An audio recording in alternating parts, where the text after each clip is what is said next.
Einen schönen guten Abend. Ich darf Sie Good alle, evening, euch and alle, I'm happy to welcome you ich begrüße Sie euch alle to im Namen Berlin, der and Heinrich-Böll-Stiftung, that's im what Namen I'm saying on behalf of the Heinrich-Böll Foundation, the TMG, Rosa Luxemburg Foundation, and on behalf of TMG aber auch im Research. Livestream. Tonight in Berlin and in the live stream somewhere in this world. Tonight Englisch we'll und speak German, Portugiesisch. English, and Portuguese. Die meisten von And as I can see, most of you have mein Name ist headsets in order to listen to the simultaneous translation. I'm Jan Urhan. I'm head of the Rosa Luxemburg Foundation's Food Sovereignty Program, and I will be your host tonight, and that's my pleasure. Crisis buffer against inflation, public food stores for price stabilization and their contribution to the transformation of food systems is the title of tonight's event. And together with Isabella Weber and other guests, we want to look at the question of whether public food stores can help us better regulate food prices, reduce inflation, and whether they can support the necessary transformation of food systems. For a number of years, and not only since the beginning of the war in Ukraine, we have seen rising and fluctuating food prices worldwide, and they have been a major problem in the past. Food price inflation reduces the real income of the population and thus increases social inequality. According to the United Nations, for every percentage point increase in food prices, 10 million people are driven into extreme poverty. In a new study commissioned by the Heinrich-Böll Foundation, the Rosa Luxemburg Foundation, and TMG Research, economist Isabella Weber argues for the establishment of public food storage facilities as an instrument to dampen prices and volume fluctuations and, above all, to stabilize global markets. We'll ask tonight, what hurdles, what barriers do we have to overcome in order to have those food storage facilities, and what happens to countries which depend on imports or exports respectively. And of course, we also want to talk about the question, what we think about the UNCTAD and the WFP position with respect to this proposal. The following organization of tonight's program is what we would like to suggest. We will hear a keynote given by Isabella Weber. Afterwards, Lena Luik from the Heinrich-Böll Foundation will present some key findings from a policy paper. We have an eminent panel here tonight. Martin Frick, Director of the Global Office Berlin of the United Nations World Food Programme, Anastasia Nesvetalova of UNCTAD, will be with us online from Berlin, and Silvio Porto, Director of Agricultural Policy and Information at the National Supply Corporation of Brazil, CONAP. We also wanted to have the German government on board, but they had to cancel. Dirk Meyer can't make it, so we will have to do without the federal government. We are looking forward to this evening. All of you who are here will have a chance to also take the floor.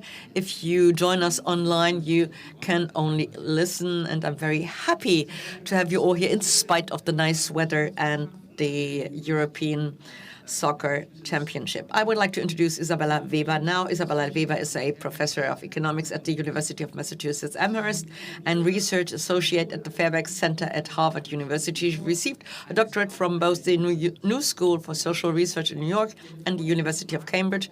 Her research on market reforms in China and the EU and her book, The Spectre of Inflation, How China Escaped Shock Therapy, received numerous awards.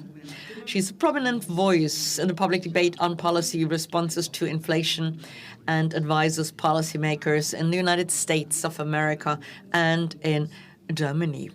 So we are happy to have you here, and we are looking forward to your presentation. The floor is yours.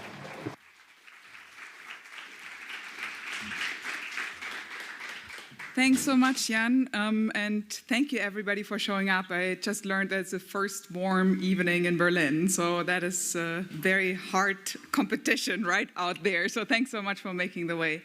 My sincere thanks to Jan and Lena Luik and Lena Bassermann for, in the first place, embarking on this journey with us. It's been a journey where we were basically trying to revive some history of thought debates around buffer stocks, to take a step back and ask the question, after the recent years of inflation and the massive shocks to the global economic system that we have observed, what are the lessons that we should be learning? And looking ahead, in a world of overlapping emergencies, how can we increase the resilience? How can we increase the preparedness for similar kinds of shocks? I'm not an expert on food systems or agricultural politics or policies. I'm rather an economist with training in the history of economic thought, so this is in some sense a pretty wild crossover, but I think it makes a lot of sense because when we talk about specific markets, when we talk about stabilization mechanisms, of course we always have implicit assumptions about the theories that we use in justifying certain ways of proceeding. So what we are trying to do here is in some sense to go back to the basics. I would also like to thank Merle Schulken, who is sitting right here, who's my co-author and PhD student on this paper, without whom it would have been entirely impossible to lift the weight of going through all these debates going back to the 30s and 1970s and so on. Okay, without further ado, let me actually begin with the presentation. So the title of the paper is Towards a Post-Neoliberal Stabilization Paradigm, Revisiting International Buffer Stocks in an Age of Overlapping Emergencies, based on the case of food. You will notice that this is a pretty long title, possibly too long for anyone to digest.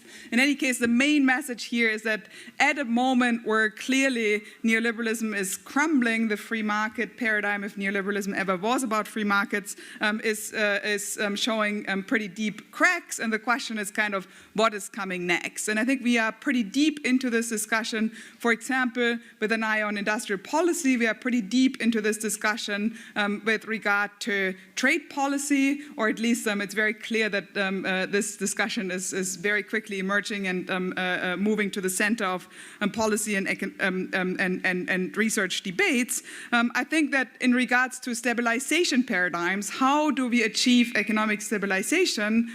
We are just beginning to start that conversation. And with this paper, we are trying to make an intervention to open the floor to have a conversation. How can we move towards a post-neoliberal civilization paradigm? And in doing this, we revisit the history of thought, as I already said, and we use the case of food as, I think, the most essential of the essential commodities as an example to start thinking through this problem. Now, of course, I don't want to say food is only an example and that's it, right? Of course, it's important in its own terms, and it's a fabulous opportunity today to discuss with the expert from the World Food Program and Anastasia and Silvio from the perspective of people who actually have been much deeper involved in questions of agriculture and food.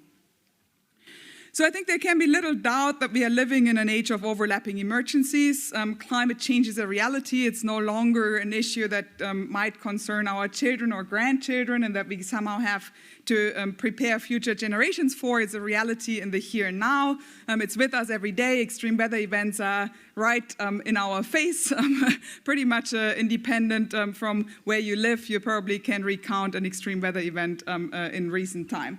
We are also living in a period of an increasing number of conflicts globally, in a moment of intense geopolitical tensions that seem to be mounting, if anything. All of this basically suggests to me that there will be more shocks to come. In some extreme scenario, maybe what we have seen in the last couple of years might have been a dress rehearsal for what is in the pipeline.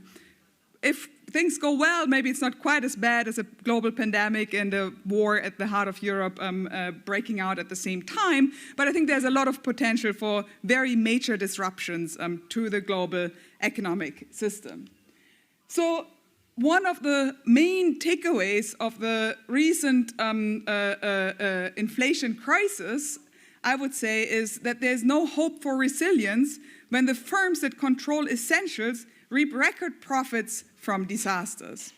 So in other words, there's a lot to unpack here. First of all, what do we mean by essentials, right? I've been referring to that a couple of times, but what we mean is basically essentials for human livelihoods, things that people cannot do without, but also essentials for production and distribution systems, without which production and distribution systems become unstable. Now, what we have seen in recent years is that from shipping to fossil fuels to food, the relatively small numbers of companies that run and organize and manage these essential sectors have been literally making record profits, often in pretty long histories of these companies, reaching back in some cases all the way to the 19th century. So if these price and profit explosions that we have observed in essentials are a threat to stability for the economic system as a whole, but at the same time present the best of times for the companies that are running the show, then clearly we have a very immediate conflict of interest between the private interest of the companies that are running these sectors and the public interest of resilience, macroeconomic stability, and so on. And this is, for me, the starting point to think about moving towards a post-neoliberal stabilization paradigm in the context of overlapping emergencies. To drill a little bit deeper into the question of what are essentials, we have written a separate paper where we have been running input-output simulations, and we basically shocked every sector in the input-output matrix by a price change, first using the price volatility from 2000 to 2019, and then ranking the sectors based on what the total inflation impact is that we get from these shocks. So each of these bars represents the total inflation impact from a shock to any one sector, where the yellow part is the direct effect and the purple part is the indirect effect. And what you can see is that next to petroleum and coal products, oil and gas extraction, so basically the fossil fuel sector, farms and food and beverage and tobacco products are the second most important sectors for inflation. This is using data for the United States, but we have done the exact same exercise with some extensions for Germany, which, stay tuned, is going to come out in early July. And I can already tell you that for Germany too, the fossil fuel industry and the food and agricultural sector are absolutely essential for inflation. If we use the actual price changes in the context of inflation, using the price change from 2022 fourth quarter to 2021, the simulation looks like this, and again, food and beverage and tobacco products, as well as farms, are in the top ranks, even though they are pushed down a little because of the massive energy shocks that already started in 2021. If we take 2022, they are still in the top ranks. So in other words, both from the perspective of long-run price volatilities or some sort of latent potential of sectors to become essential, and from the perspective of the actual outbreak of inflation, food and agriculture is absolutely important for overall price stability. Now, this begs, of course, the question, if we are talking about farms and if we are talking about more upstream sectors, how are shocks and price explosions from these more upstream sectors translated into more downstream sectors. And this is what we have been arguing in another paper, and I'm sorry to recount so much of my previous work, but I think it's important to have that kind of in hand to make the argument that I'm trying to build towards. So what we are arguing is that you basically have this initial shock. Let's say you have an initial shock in wheat prices, and then at the next stage, the question is, how are firms reacting to this cost increase? Are they going to absorb this cost increase, and hence the price explosion stays a local price shock, or are they going to transmit this price increase to consumers, and hence the local price shock is translated into a generalized kind of inflation? And what we have observed is that these cost shocks have functioned as coordinating mechanisms for firms to increase prices, to the point that on earnings calls, corporate leaders have often expressed some form of joy over increases in costs, since they presented an opportunity to hike prices in a way that increase profits. Now, it's important to note that even if you keep your profit margin stable in response to an increase in costs, this means an overall increase in profits, which is the same mechanism as if you buy a cheap house and you pay 3% broker's fee, or you buy an expensive house and you pay 3% broker's fee. In one case, the broker gets a lot, in the other case, he gets little. Exact same mechanism. If costs go up, margin stays the same, profit flows go up, right? So through this kind of mechanism, through the coordinating effect of these shocks, we have seen what we have been calling seller's inflation, where eventually you get wage catch-up, eventually you get workers fighting back against the decline in purchasing power, but this is an outcome and not the origin of this kind of inflation. Now, to substantiate what I've been saying earlier on firms reaping record profits in times of disasters, I want to invoke a study put forward by UNCTAD as part of the Trade and Development report. In fact, Anastasia, one of the lead authors of this report, is sitting right here. And I want you to look at the chart on the bottom left-hand side, where you can see in blue the price volatility, and in purple, orange, and green, and finally in yellow, the profits of the 4 companies that combined control between 70 and 90% of the global food commodity trade. And you can basically see that as the volatility of these prices increases, their profits go up. Or if we look a little bit more closely, this is simply taking news reports. Cargill, founded in 1865, reported that its fiscal year 2022 revenue jumped by 23% from a year earlier to a record $165 billion US. So in other words, a company that has existed for more than 150 years is reaping record profits in the moment of the worst world food crisis that has occurred in a while. On the top, you can see the FAO food price index, and we can see that this goes back to 1961. So we can see the price increases in the 1970s, when there was another major food price shock that also unleashed inflation, even though through somewhat different transmission channels. And then you can see the recent price spikes that we have been experiencing. To again illustrate this point around seller's inflation, one of the arguments that comes with this seller's inflation logic is that if the firms that are using these raw materials and turning them into industrial products are pricing in an active way compared to commodity markets, where the prices are, of course, the result of future markets, very fast-paced trading, then this means that we have 2 different price-setting mechanisms at play. One that is more like kind of an auction market, where actually prices go up and down, and another one where you have firms actively sitting in a room, or today using an algorithm, to set prices based on what they think the right price should be, right?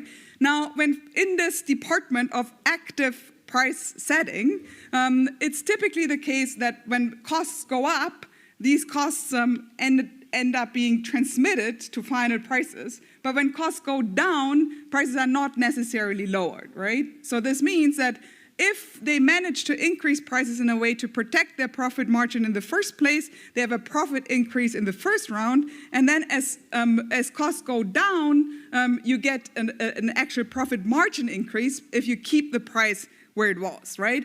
Now, this chart is not strictly speaking showing what I just said, because it's pretty difficult to show that, for example, for the case of bread, because of data limitations, and Mel and I have been puzzling around with this for a long time, but it's difficult to nail this down empirically because of the granularity of the data. But what we can see here is that if you look at bread wheat, which would be the most basic, most upstream kind of price, first of all, it's spiking more than everything else, and you can also see that it's more volatile, right? It's moving more than these other prices.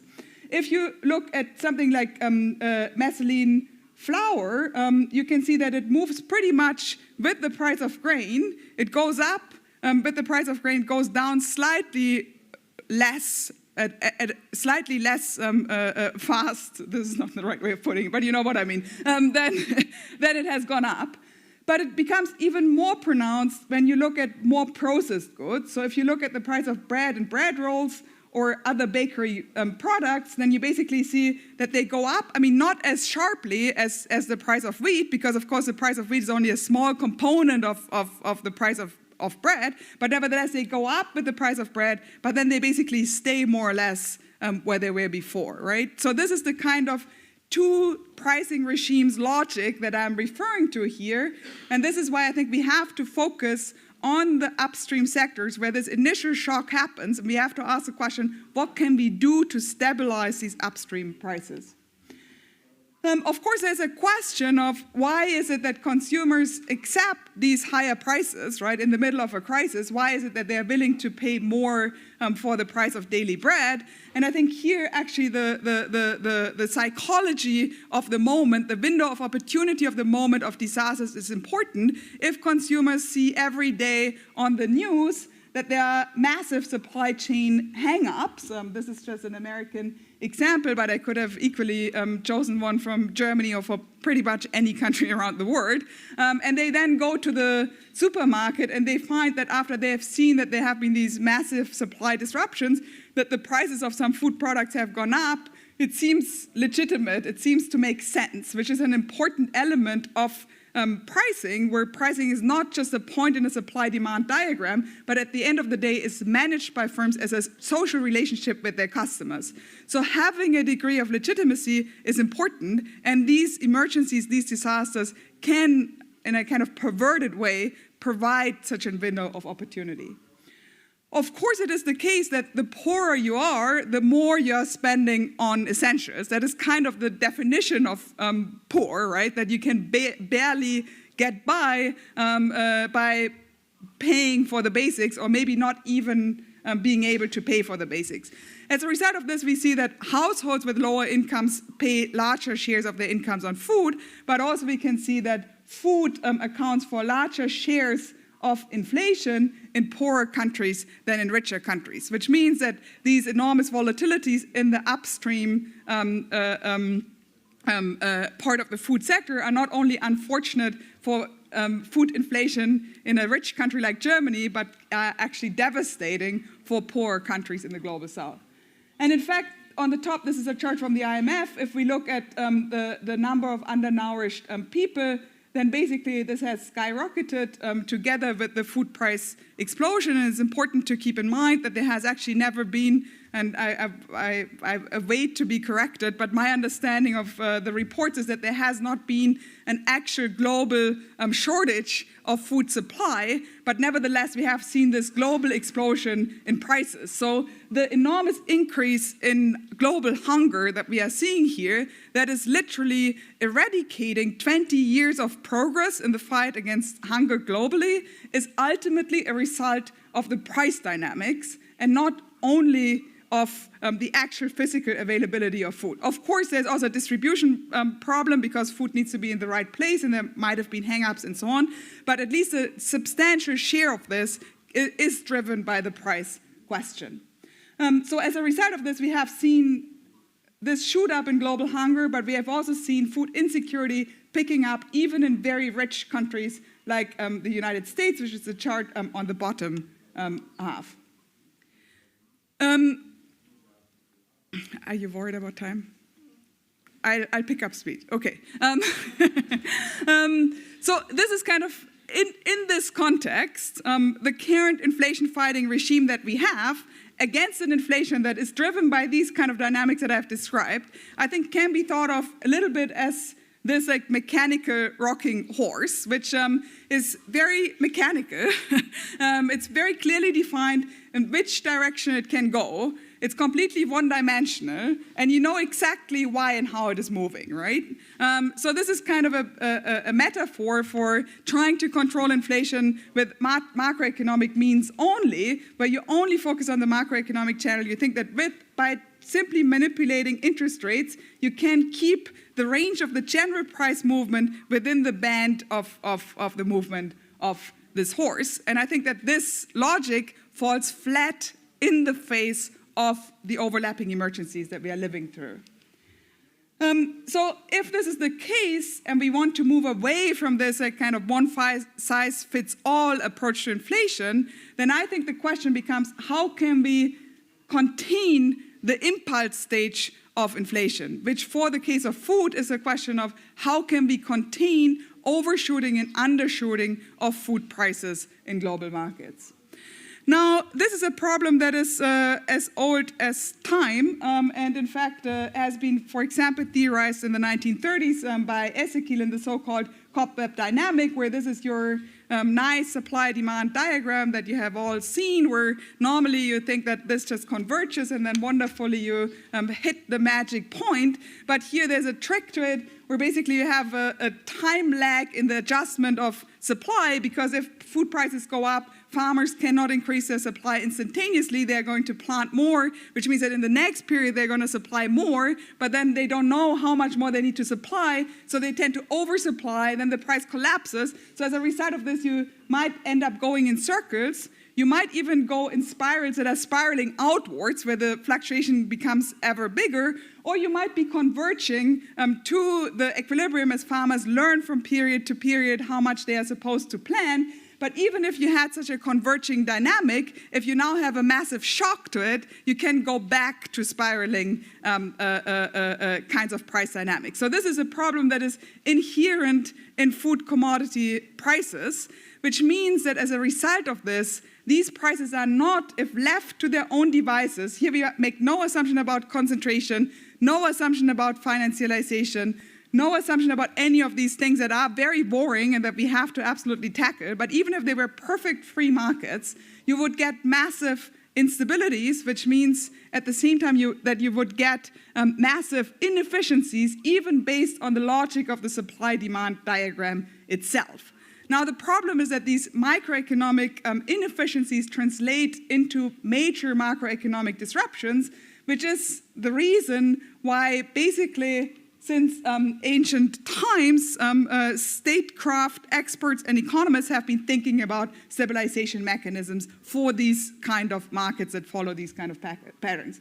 In fact, Keynes in 1938, and this is just one snippet from a pretty detailed history of thought review in the paper, is saying, "It is an outstanding fault of the competitive system that there is no sufficient incentive to the individual enterprise to store surplus stocks of materials so as to maintain continuity of output and to average periods of high and of low demand." So in other words, the private storage is not going to fix this problem, and you need public storage to overcome these inherent fluctuations.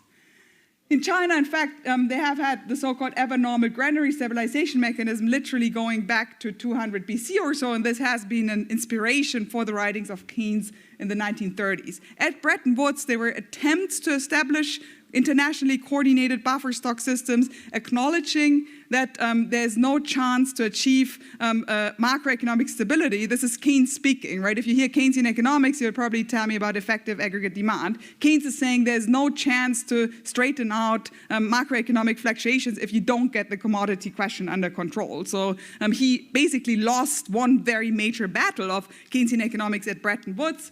Then in the 1970s, with the new international economic order, there was another round over this battle where basically the global south was leading because for global south producers and consumers, these price fluctuations are even more devastating than for rich countries.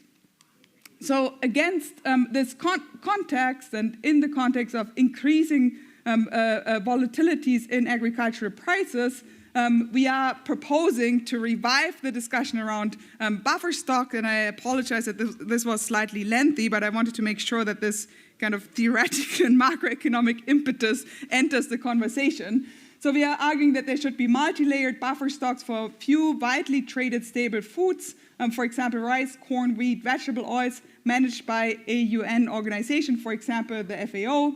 Open market operations, just like what central banks are doing for money, but in commodity markets that include both physical and future market transactions to stabilize both prices and supply.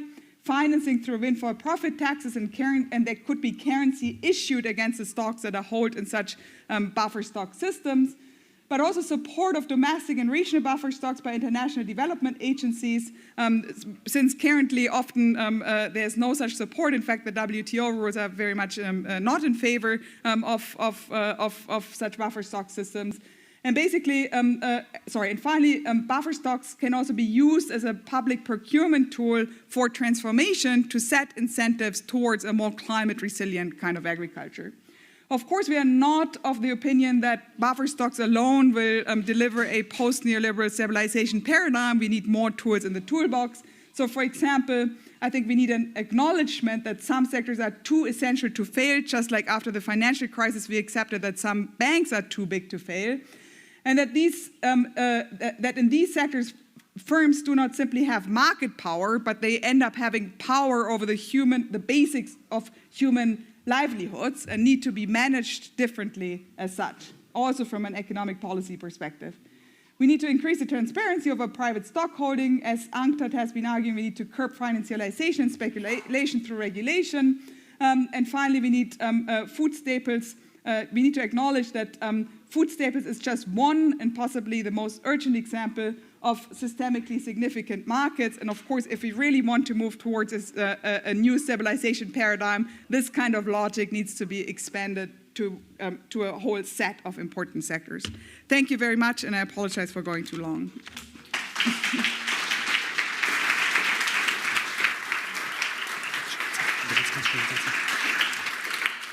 Vielen Dank, Isabella Weber. Thank you, Isabella Weber. I think it was important to also look at the theoretical dimension in order to understand where the idea of food storages originated, and that's an important information we need also in order to implement it. Now, on the basis of this study, the Heinrich Böll Foundation and others have come together in order to write a policy paper, and Mrs. Luik, who is managing international agricultural policy, will tell you more about it. Lena Luik, please.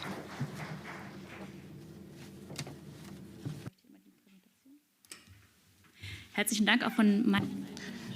Thank you and good evening. I'm very happy to be here. I'm very happy that Isabella is here.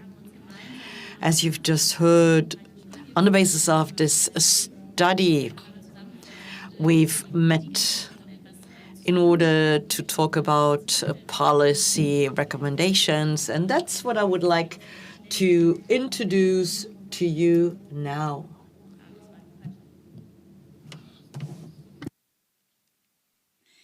Genau, im Kern steht ja, wie gerade sehr ausführlich vorgetragen. Now, as you've just heard, the key idea is the idea of public stores for important basic foods like corn, rice, wheat, plant oil, and many others. And the idea is also to coordinate a global system of locally managed food stores by FAO or another United Nations institutions. The coordinating agencies would observe the market for agricultural resources, and they'd also try to assess the necessary volume of the stores, and they will develop intervention strategies.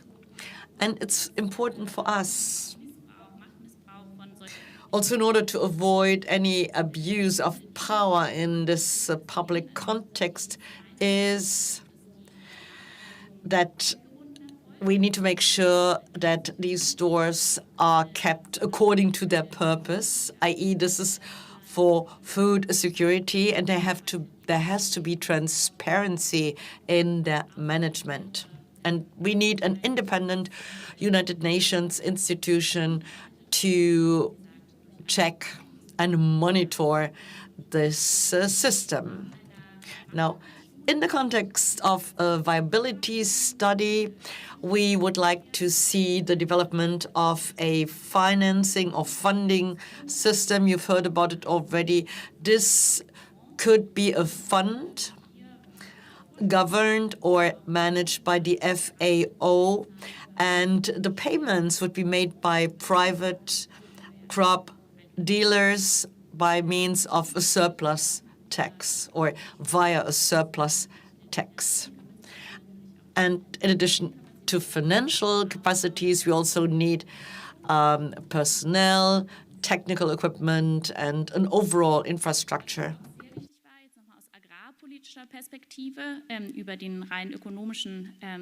Now, in addition, we would like to present a number of recommendations so that the food system is socially just and ecologically sustainable and a resilient system. And here we are dealing with a number of topics we have been dealing with in this field anyway, like public procurement should be used in order to have incentives for the production of many different agricultural, ecological foodstuffs. And we also need to reduce our dependence on volatile food markets or imports from these markets. It's also important to have financially and personally sound observation or monitoring agencies for prices and margins. They would closely collaborate with the food stores. And of course, it's important that we introduce a ban on buying below the production cost. This is a system which has been implemented in some countries, including Spain, already. So if you go and buy below the production cost, you can be sanctioned. And then, of course, we need an accessory income tax for the biggest traders in the field of agriculture. This is also an important aspect in the context of transfer prices, which could generate even more income. Now, that's all from my side, because we are going to have an exciting debate, but you can read our policy paper, use this barcode in order to download it if you are interested. Thank you. Thank you, Lena Luik. Now, we have like 40 minutes, and we will have a small round up here on the panel. And I would like to also invite Dr. Martin Frick, the Director, Global Office Berlin of the United Nations World Food Program. He has headed the office since November 2021. He's an experienced member of the United Nations teams. He used to be the UN Secretary General's Special Envoy for the Food Systems Summit 2021 and Executive Director of the UNFCCC Secretariat, which oversees the implementation of the Paris Climate Agreement. He also helped develop the climate justice narrative as climate chief of the UN Food and Agriculture Organization, FAO. And I would like to say a very warm welcome to you, Dr. Frick. Als nächste Person. And I'm also happy to welcome to the stage Anastasia. Nesvetailova. She is head of the Macroeconomics and Development Policy Division of the United Nations Conference on Trade and Development, UNCTAD. She joined UNCTAD in 2021, and she also leads the team that coordinates the important trade and development report. And before, she was a professor of international political economy at the City University of London, and her scientific and academic work focused on the political economy of finance and financial stability. A very warm welcome to you.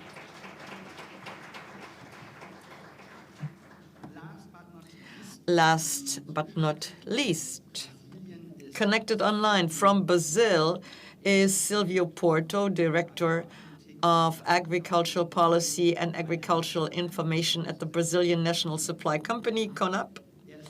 He's also a professor at the National University of Reconcavo da Bahia, and he's also a PhD candidate in Environment and Society at the Pablo de Olavide University in Seville, Spain.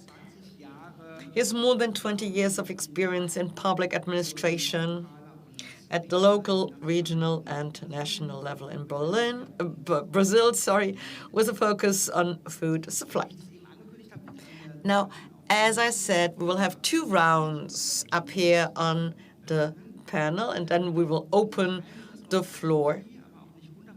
We are doing well in terms of our timing. Thus, I would like to ask everybody, or nevertheless, I would like to ask everybody to be brief in their answers. My first question goes to Silvio.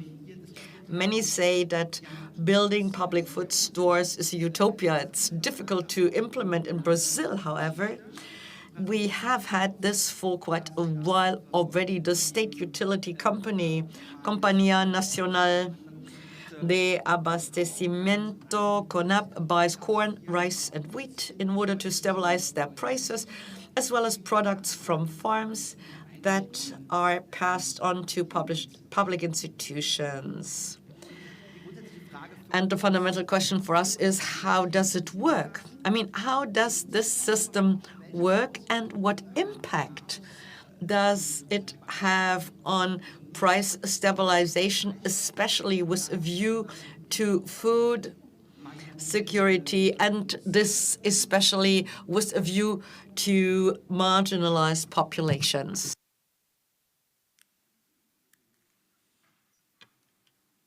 Boa tarde, obrigado pelo convite, parabenizar pela iniciativa desse debate. Good evening, and thank you for your invitation and for your initiative. Now, this is an important topic in Brazil. In the last 8 years, we have implemented a policy of public food stores. We tried to expand this program even more. We started with corn,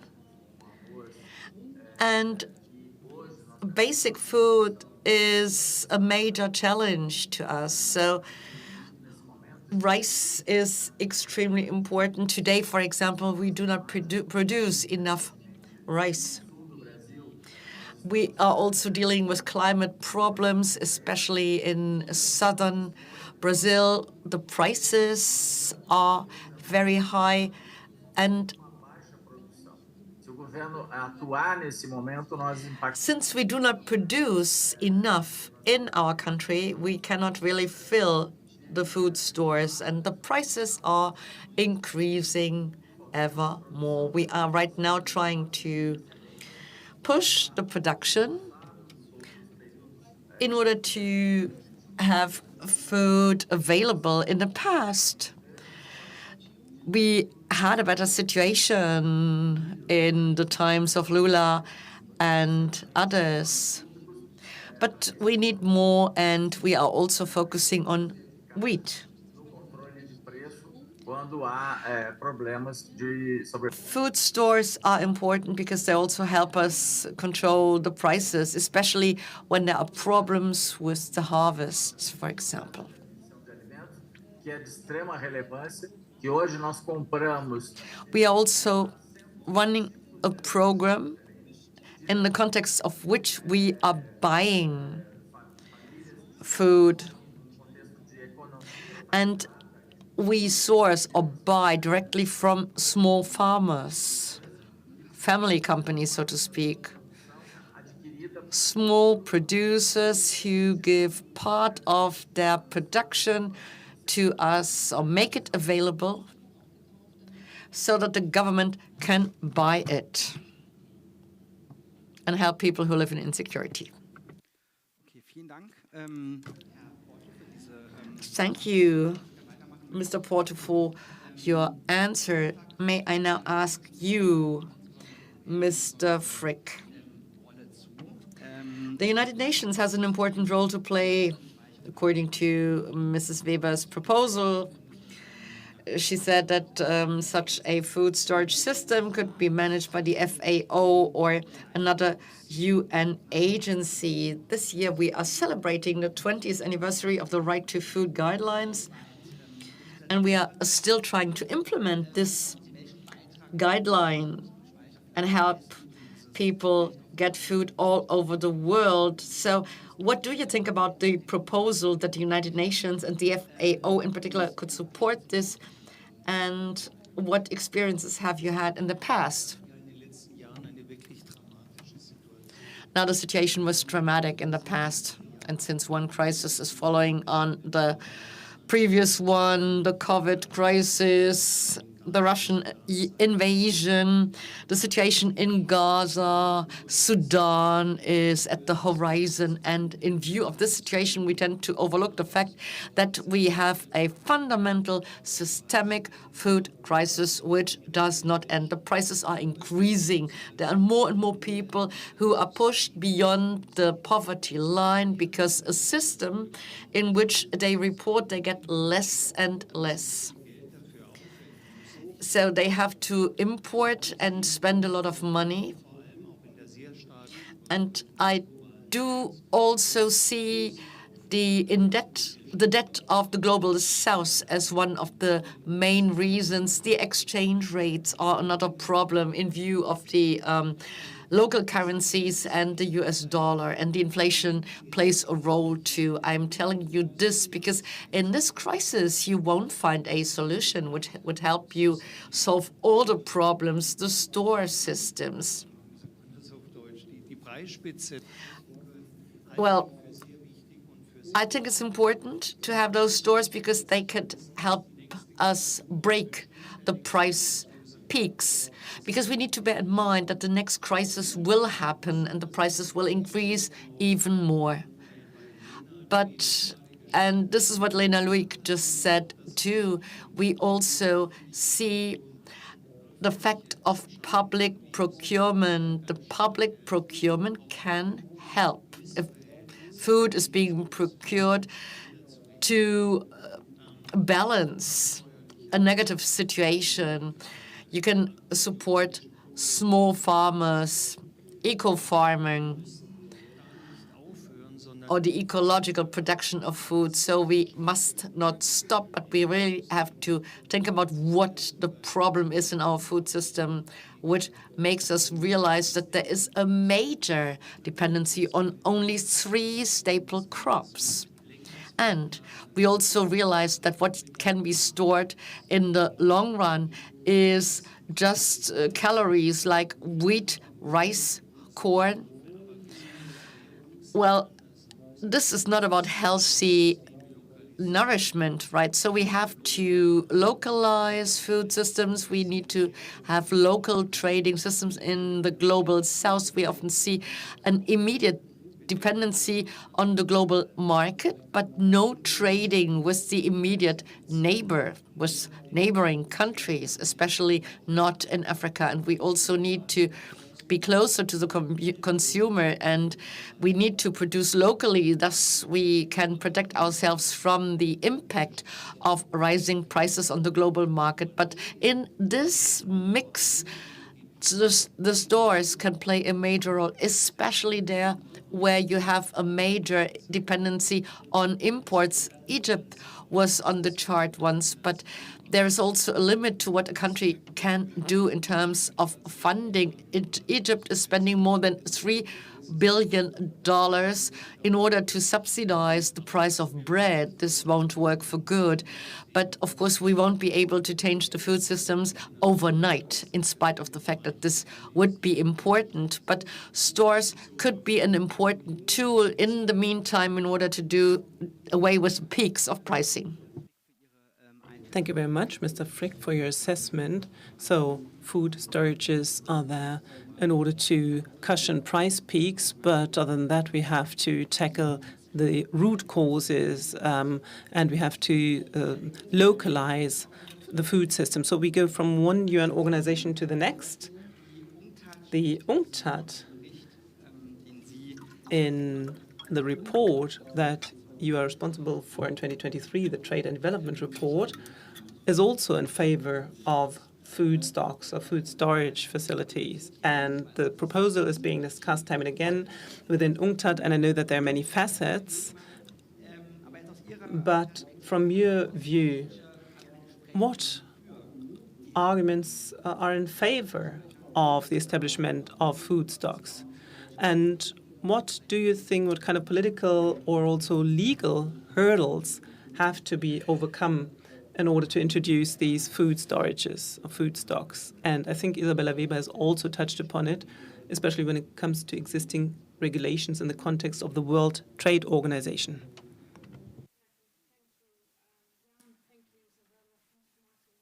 Sorry, I have to speak to you.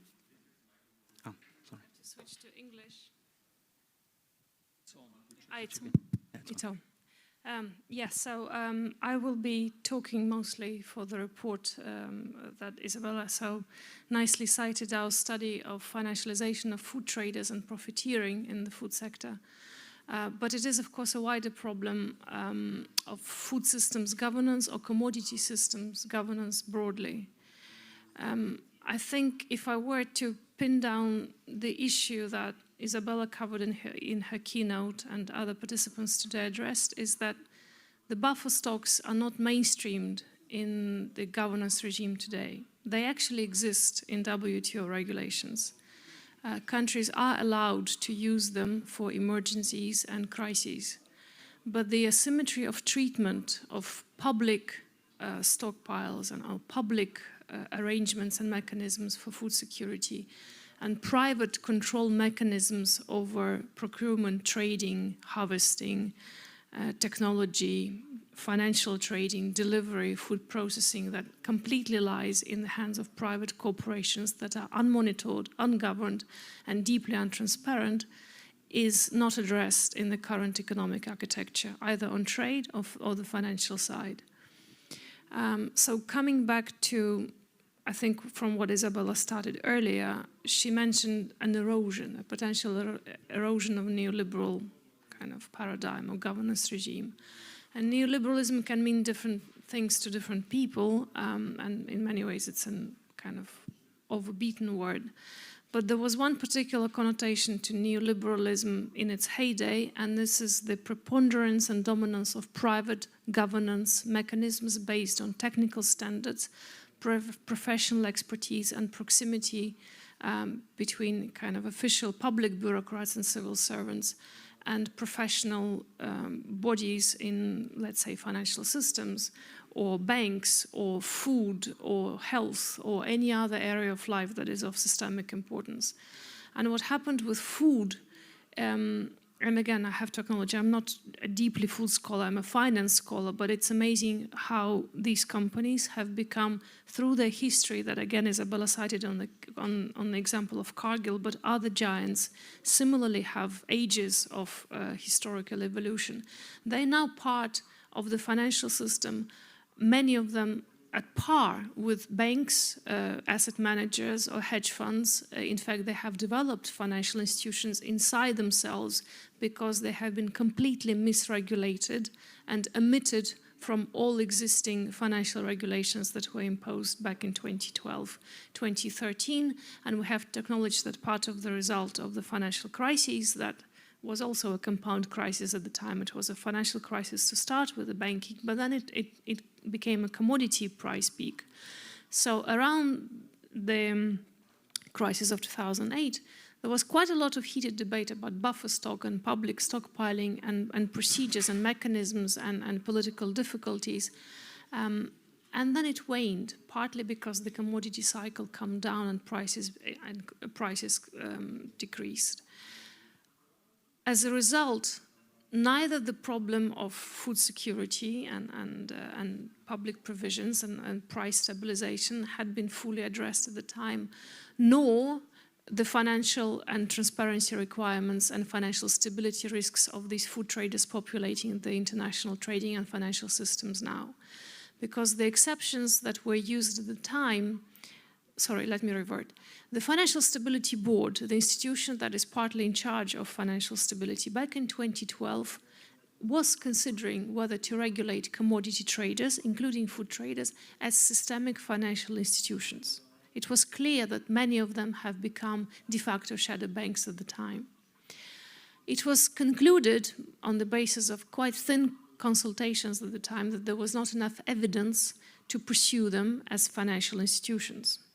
In fact, a lot of reforms that were introduced pushed out banks and hedge funds and asset managers and institutional investors away from the financial speculation side of food trading.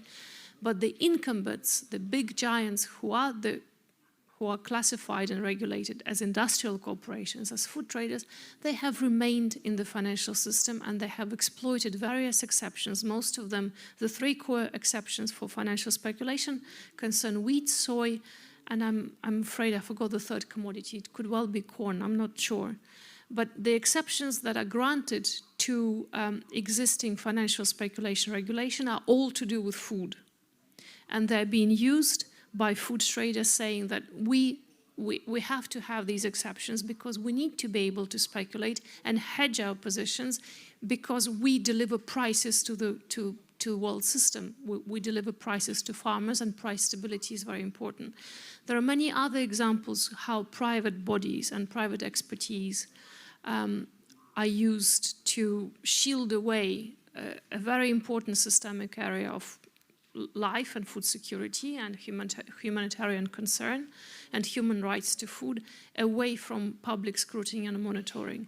Maybe this age of compound crises and overlapping emergencies is the time to discuss it in a systemic way where not only prices but system stability is discussed. To the extent that, Jan, your question about buffer stocks themselves, as I said, buffer stocks are laid in the provision of WTO. There is an organization that actually regulates them. But for some commodities that are very thinly traded, like rice, it's very difficult to operationalize them because of price and other factors that affect how you actually pursue the program. And for many developing countries, the regulatory compliance standards imposed by the trade regime are simply too expensive. They cannot handle the bureaucracy or costs associated with monitoring, transparency, reporting, storage, procurement, replenishing. It simply becomes too much for the public body. So one question that maybe can be addressed together is how the current moment can be used for public authorities to exert some control and monitoring over the private side of controllers over this important area of economy. Thank you. Vielen Dank. Thank you very much. And also in the context of the WTO, this is also a challenge, especially when agricultural products and raw materials are being bought at certain minimum prices. So I would like to have another quick round on the panel so that we still have some time left in order to answer some questions from the audience. So, Isabella Weber, the development of public food storages requires an active role of the state. So why do you think it is precisely the role of the state to introduce such an instrument? And analog to the previous questions, what is your view? What are the major hurdles, maybe two hurdles, in order to be brief?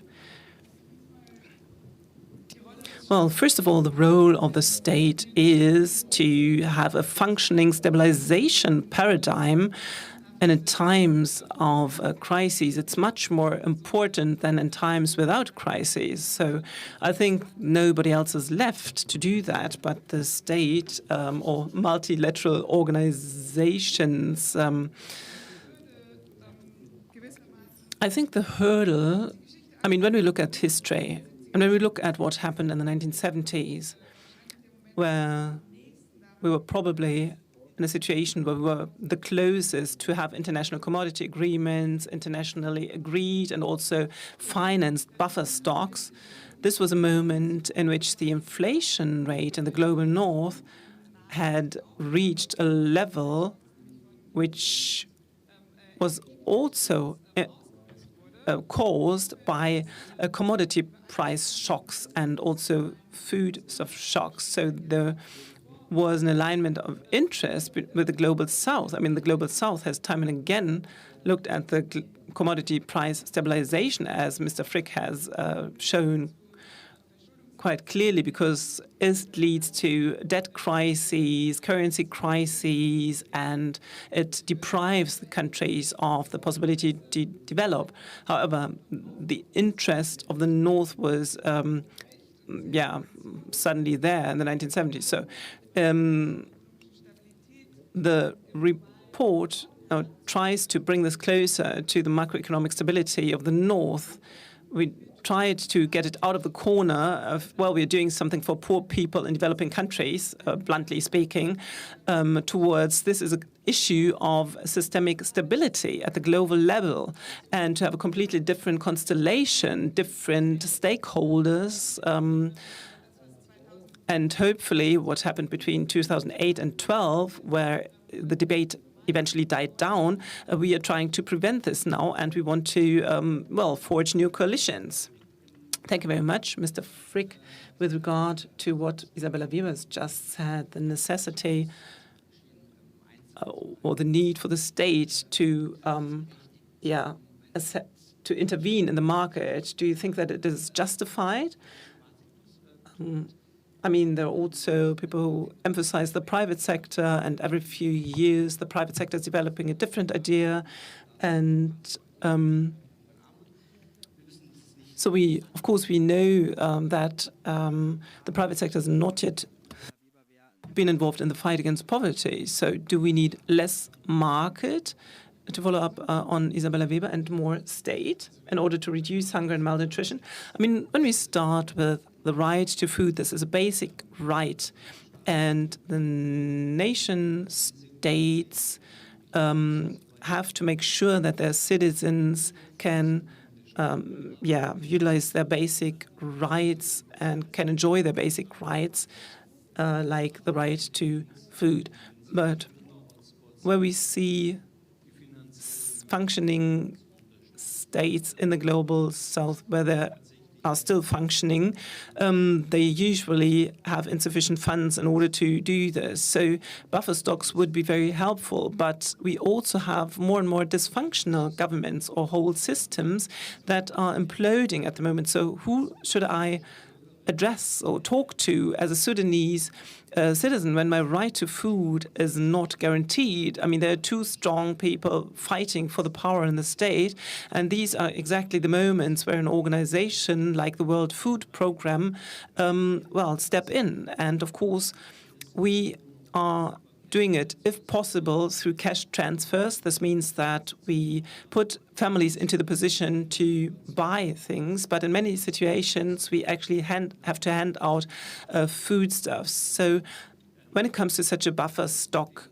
idea, of course, we should include that it can not only be the nation states who can have access to it, but also international organizations, including NGOs, of course, who then can make use of these foodstuffs, of these food storages.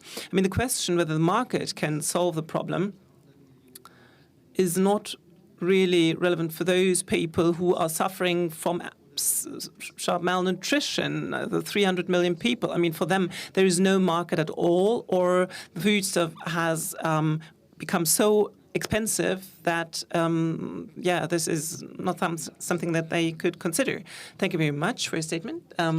Just one sentence, but it will be taken away from the speaking time of Anastasia, so you can say one sentence.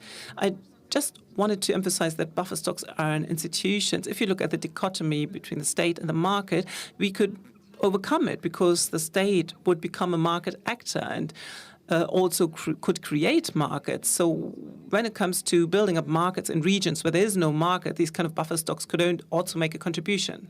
So thank you very much. This was definitely only one sentence. And now briefly back to you, Anastasia. Very briefly, 2 minutes. So what do you think is needed from the member states or governments to build a food storage system?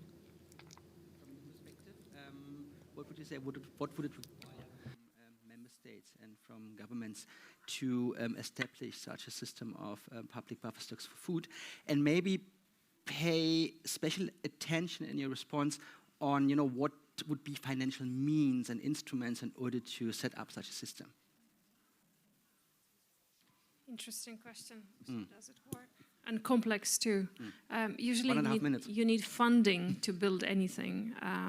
And the way financial system works, this funding first comes through debt. And I think either Isabella or yourself, Jan, or Elena before, they did mention the problem of debt as part of the existing economic asymmetry, because we have more than 3 billion people in the world living in countries where more is spent now on debt service payments than on food or education.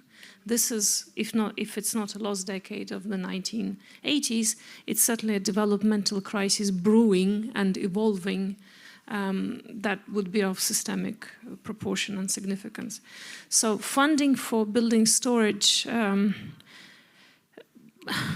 think it's not that simple a question, and it's not a universal question for all the countries. Because for some major developing countries who export food or food items, it's important to have access and price reliability, just like Isabella said. So the priority for their state strategy would be to have reliable access and operation of price mechanism, transparency and fairness globally. At the same time, to ensure that your strategic supplies of buffer stocks work internally, I think, again, the states needs to exercise their political power, the mechanism of state bureaucracy, if you want security apparatus or statecraft, to take some ownership of assets that are part of the food systems. And I'm not saying only crops, I'm saying technology, fertilizers, harvest, digital technology, and everything to do with food that we don't necessarily think is foodish, but it is. And in fact, Brazil is one of the examples who took some great proportion of ownership of its, I think, soy production into national hands. And it doesn't mean it's only in public hands, it's shared with private corporations, but it was a conscious and strategic decision to take control of the full production chain and therefore potential, buffer stocks, if you want, for your emergencies and crises. But it's a political decision, and it needs to be put as a state policy, as a program of state action. Ja, vielen Dank. Fair zu sein, möchte ich auch ganz gerne. Well, in order to be fair, I would like to ask one more question to Silvia Porto, which is also important. And that's my question concerning the transformative character. What transformative character can stores have, and can they truly contribute to stabilization of the food systems, and what would be the most important incentives? Please, a brief answer, 2 minutes would be good.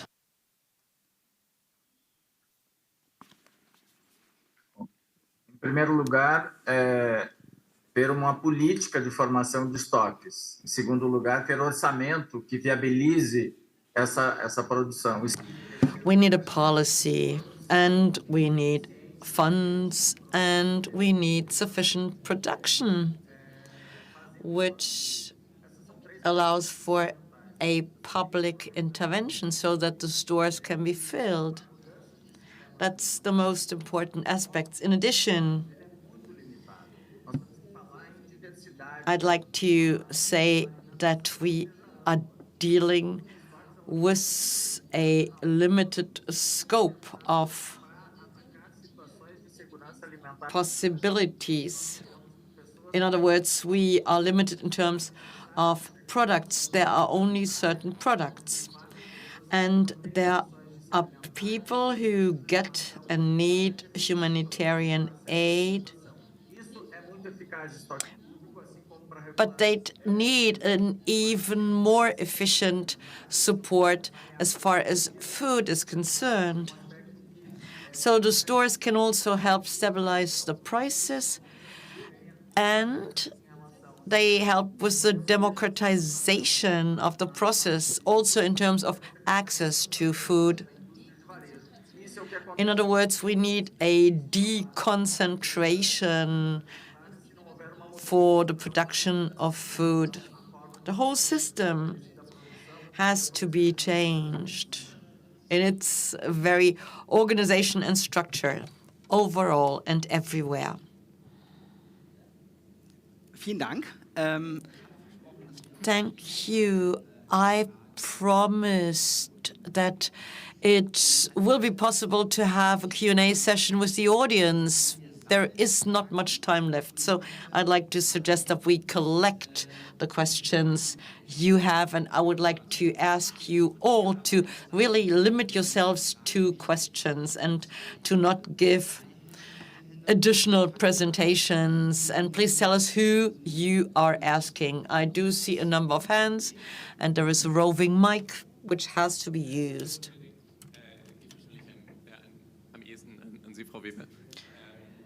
Well, my question is to you, Mrs. Bittner.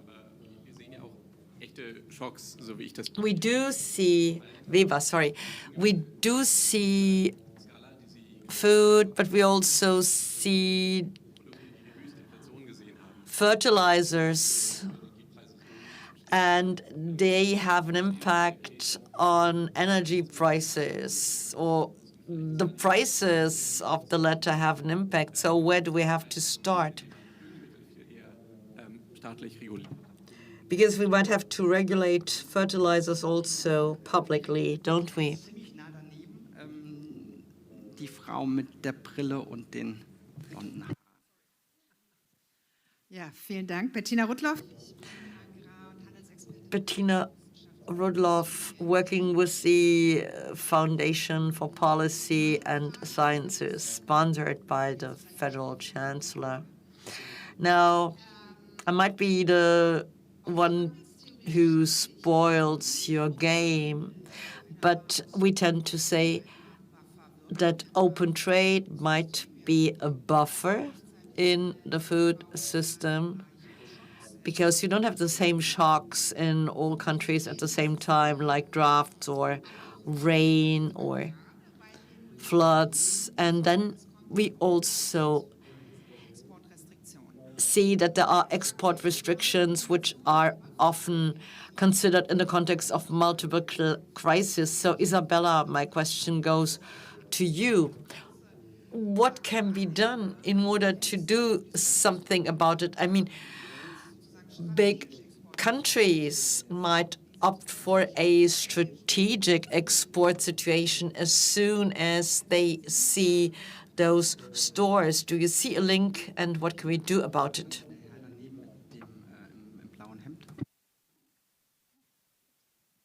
Meine Frage geht in Richtung Transparenz.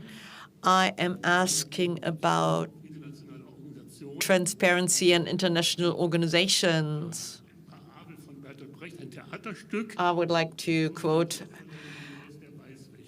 Bertolt Brecht, Turandot, or the Congress of the Whitewashers. And there is a parable.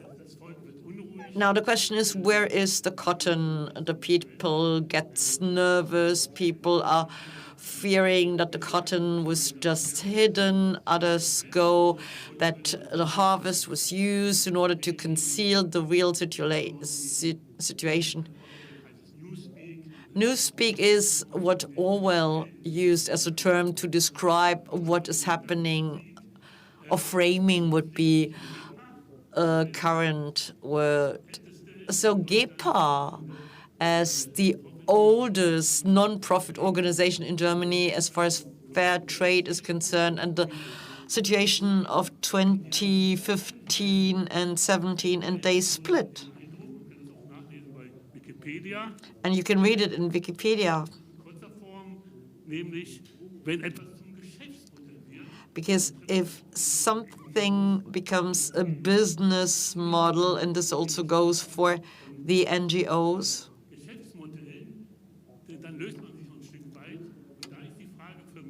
you need to find a solution. So compliance and accountability are key, if you ask me, especially against the backdrop of the EU Commission and so on and so forth.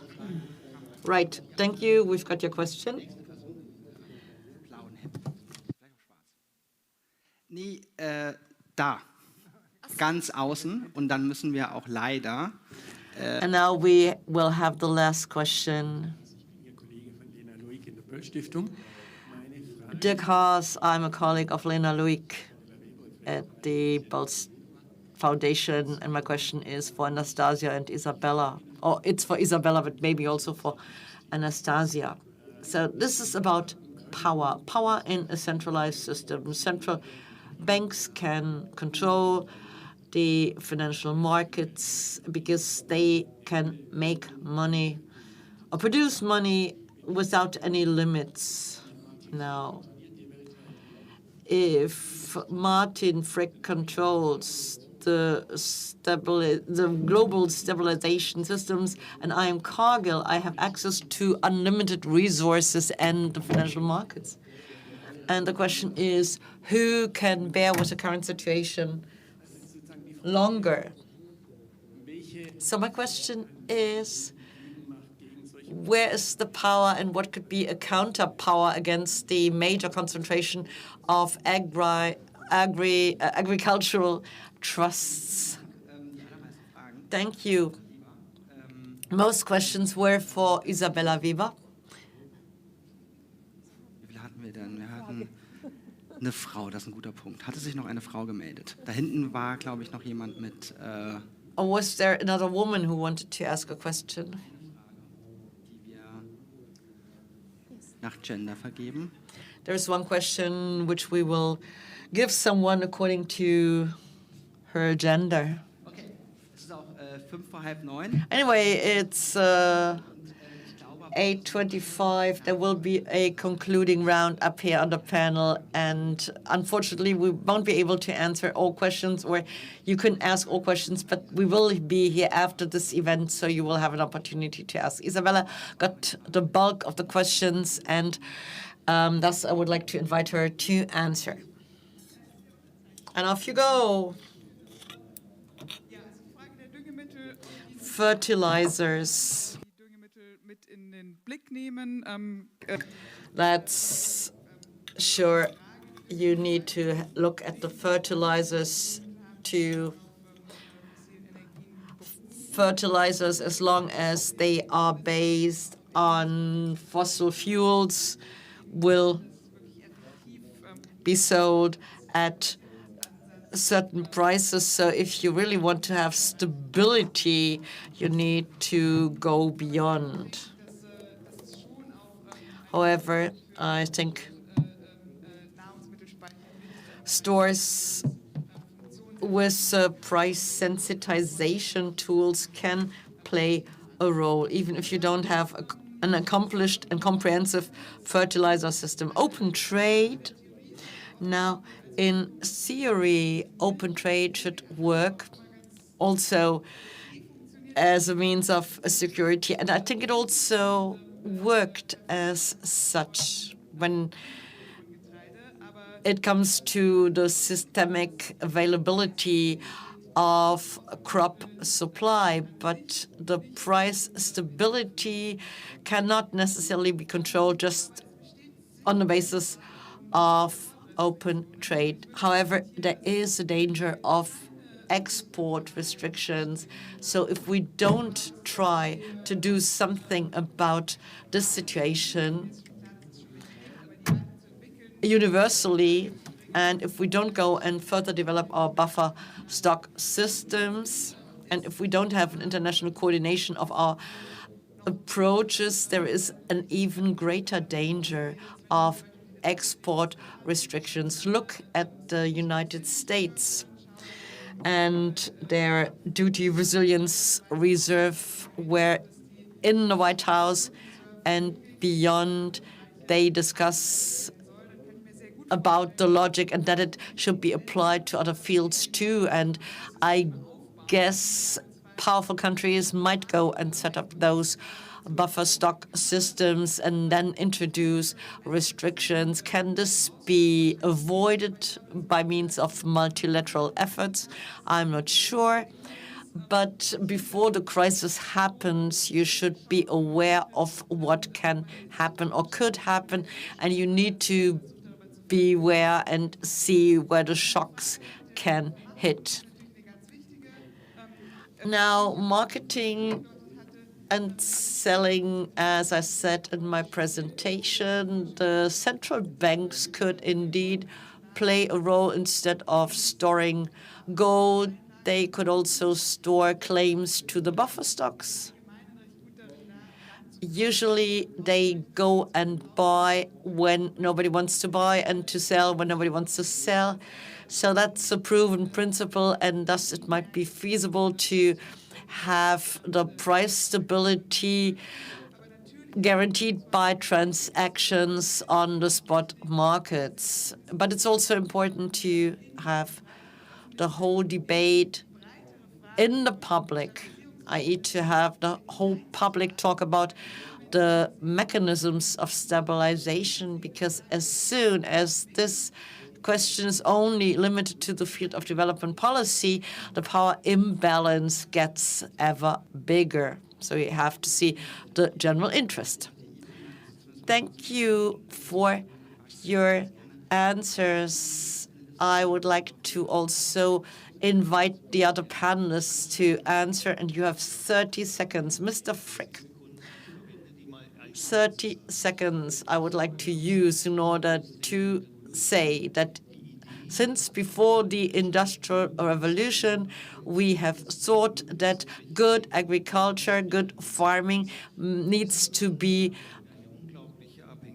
mechanized, needs to be done by machines. Thus, we depend on fertilizers, and thus we have limited ourselves to very few foodstuffs, and thus you have the imbalances, and thus we are vulnerable to shocks. But if we diversify and localize and regionalize our trade, we can do something about these power imbalances, and we can be more resilient in situations of shock. So you don't have to import Ukrainian crops in South Africa just because it's a few cents cheaper. But that's a rather recent trend. Now, Silvio Proto, what do you want to tell us? 30 seconds, please. Dizer que também, da mesma forma, na mesma linha, é fundamental que nós tenhamos a valorização e o desenvolvimento de potenciais locais, que a agricultura. It's important to focus much more on local production, on organic farming. And our consumption needs to change too.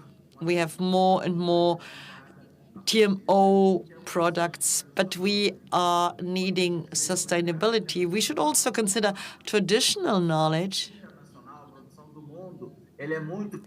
That is to say, we need to bear in mind that the international market is very big, but only niches consider the aspects I've just mentioned, and these need to be put to the foreground. Was möchte uns die UNCTAD noch mit auf den Weg geben? And UNCTAD, what do you want to tell us? I think if the theoretical idea of the market still has some dominance over our minds, and of course for price setting, it's a bit unclear then what power balance is between the key institutions that regulate. They seem to be in various sort of crises, identity crisis, bureaucratic nightmare, but they're not fully engaged as yet with the emergency of crises and the likelihood that they will be continuing. Whereas states, just as Isabella is saying, are very reactive in terms of food supply and food security. They have to be reactive because they come there, they liaise with others. But the more we see evidence on the structure of volatility, prices and profiteering, the less the idea that open markets are optimal distribution mechanisms is credible, because the current market is anything but open. It's controlled by private, untransparent, complex, increasingly complex cross-asset owners of anything to do with food and beyond, with commodities, energy, technology, copyright. It's not at all a market. It's not a fair competition, and there is no transparent mechanism as yet developed to make them publicly accountable. And it's a serious problem of actually economic security. Vielen Dank. Es ist leider an der Zeit für heute.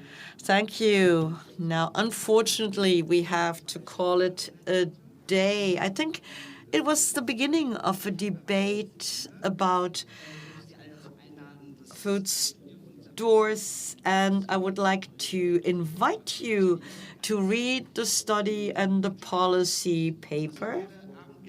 What have we learned tonight? I guess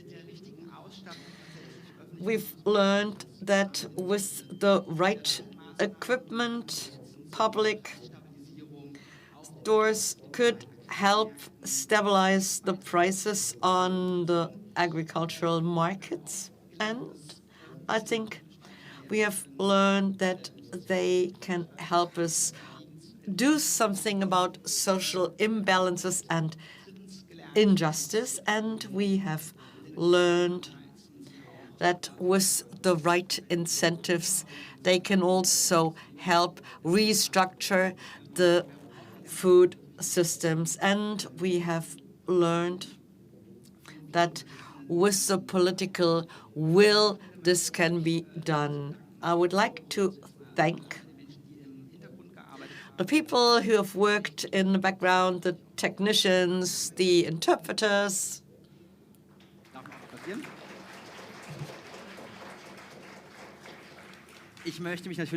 And of course, I would like to thank our guests, Lina Luik, Martin Frick, Anastasia Nesvetailova, Silvio Porto, and Isabella Weber. And of course, I would like to thank you who have come here tonight to the Heinrich Böll Foundation, and all those who have been with us in the live stream at home. Thank you for your interest. Thank you for your contributions. And on behalf of the Heinrich Böll Foundation, the Rosa Luxemburg Foundation, and TMD Research, I would like to say good evening, bye-bye, and have a pleasant evening or morning or afternoon, depending on where you are. See you soon. Bye-bye.